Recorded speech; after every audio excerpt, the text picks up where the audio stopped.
Salam kasih di dalam Yesus Kristus. Salam sehat bagi seluruh keluarga Allah dimanapun berada. Berjumpa lagi dalam Renungan Harian Toraya edisi 29 Mei 2020. Firman Tuhan yang akan kita renungkan hari ini dari Keluaran 19 ayat 10 sampai ayatnya yang ke-16. Sebelum kita membaca dan merenungkan firman Tuhan, mari kita berdoa.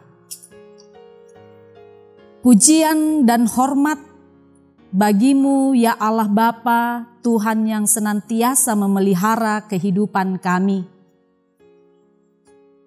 Roh Kudus-Mu kiranya menolong dan memampukan kami untuk mengerti dan memahami firman-Mu, untuk kami berlakukan di dalam kehidupan kami setiap hari. Di dalam nama Tuhan Yesus, kami berdoa. Amin. Keluaran 19 ayat 10 sampai ayatnya yang ke-16. Berfirmanlah Tuhan kepada Musa, "Pergilah kepada bangsa itu, suruhlah mereka menguduskan diri pada hari ini dan besok, dan mereka harus mencuci pakaiannya. Menjelang hari ketiga mereka harus bersiap, sebab pada hari ketiga Tuhan akan turun di depan mata seluruh bangsa itu di Gunung Sinai. Sebab itu, haruslah engkau memasang batas bagi bangsa itu berkeliling sambil berkata, jagalah baik-baik, jangan kamu mendaki gunung itu atau kena kepada kakinya. Sebab siapapun yang kena kepada gunung itu, pastilah ia dihukum mati. Tangan seorang pun tidak boleh merabanya, sebab pasti ia dilempari dengan batu atau dipanahi sampai mati. Baik binatang, baik manusia, ia tidak akan dibiarkan hidup. Hanya apabila sangkakala berbunyi panjang, barulah mereka boleh mendaki gunung itu. Lalu turunlah Musa dari gunung mendapatkan bangsa itu.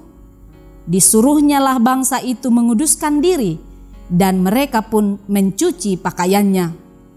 Maka kata Musa kepada bangsa itu, bersiaplah menjelang hari yang ketiga, dan janganlah kamu bersetubuh dengan perempuan. Dan terjadilah pada hari ketiga, pada waktu terbit fajar, ada guruh dan kilat dan awan padat di atas gunung, dan bunyi sangkakala yang sangat keras, sehingga gemetarlah seluruh bangsa yang ada di perkemahan. Amin. Menghampiri kekudusan Tuhanmu. Pentirekei kamaindananna puang. Beberapa waktu lalu, saya memperhatikan seorang anak gadis yang beranjak remaja berdiri di depan gereja. Dia sepertinya ingin sekali masuk latihan menyanyi bersama teman-temannya. Kemudian saya mendekati anak gadis itu dan bertanya, "Mengapa tak bergabung dengan temanmu?" Anak itu menjawab, "Maaf, pakaian saya kotor."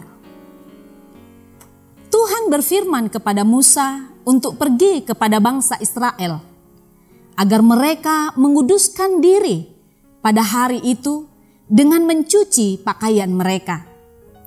Sebab pada hari ketiga, Tuhan akan turun di depan mata seluruh bangsa Israel di Gunung Sinai. Musa harus memasang batas bagi bangsa Israel berkeliling. Lalu Musa turun dari gunung, mendapatkan bangsa Israel, dan menguduskan diri serta mencuci pakaiannya. Selain itu, Musa memerintahkan untuk bersiap pada hari yang ketiga dan tidak boleh bersetubuh dengan perempuan. Bersetubuh tidak dianggap dosa bagi suami istri, tetapi itu dianggap membuat orang najis secara ritual selama sehari. Pada hari ketiga, ketika terbit fajar, ada kilat dan awan padat di atas gunung, dan bunyi sangkakala yang sangat keras, sehingga gemetarlah seluruh bangsa Israel yang ada di perkemahan. Tuhan menghendaki kekudusan kehidupan terjadi dalam kehidupan kita. Dalam 1 Petrus 1 menekankan bahwa kuduslah kamu sebab aku kudus. Kekudusan hidup itu telah diterima dalam kasih Kristus yang menguduskan orang yang percaya kepadanya oleh darahnya dan pengorbanannya di Kalvari. Hanya saja kita terus diingatkan agar kekudusan kehidupan terus nampak dalam sikap dan perbuatan dengan tidak mencemarkan kehendak Tuhan ketika kita menjalani kehidupan kita. Terpujilah Kristus. Amin. Mari kita berdoa. Pujian dan syukur kami angkat kepadamu Tuhan, atas kesempatan yang Tuhan anugerahkan bagi kami untuk merenungkan firman-Mu pada saat ini.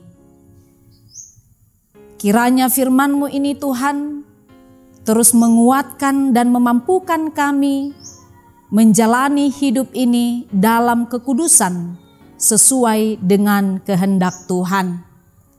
Sekalipun berbagai tantangan dan persoalan hidup, termasuk kondisi yang sedang kami hadapi saat ini, tetapi kami percaya bahwa kuasa Tuhan, bahkan kekudusan Tuhan yang senantiasa mewarnai perjalanan kehidupan kami, akan memampukan kami untuk tetap bersyukur dan menjalani hidup ini dalam sukacita tuntunan pemeliharaan Tuhan. Segala kegiatan-kegiatan kami, pekerjaan-pekerjaan kami, usaha-usaha kami, yang jika seharusnya kami boleh melakukannya di tempat tugas dan tanggung jawab kami masing-masing, dan saat ini Tuhan, kami melakukannya di rumah masing-masing. Anak-anak kami belajar dan harus bersekolah di rumah. Biarlah kesemuanya itu kami boleh menjalaninya dalam pemeliharaan Tuhan, dan kami senantiasa merasakan sukacita. Hidup kami sekarang dan seterusnya kami serahkan ke dalam tangan kuasa-Mu. Kami percaya jika kami senantiasa berupaya untuk hidup kudus di hadapan Tuhan, maka kami pun akan senantiasa bersukacita di dalam menjalaninya. Ampunkan kesalahan kami Tuhan, berkenanlah mendengarkan seruan dan permohonan kami. Di dalam Kristus Yesus kami berdoa. Amin.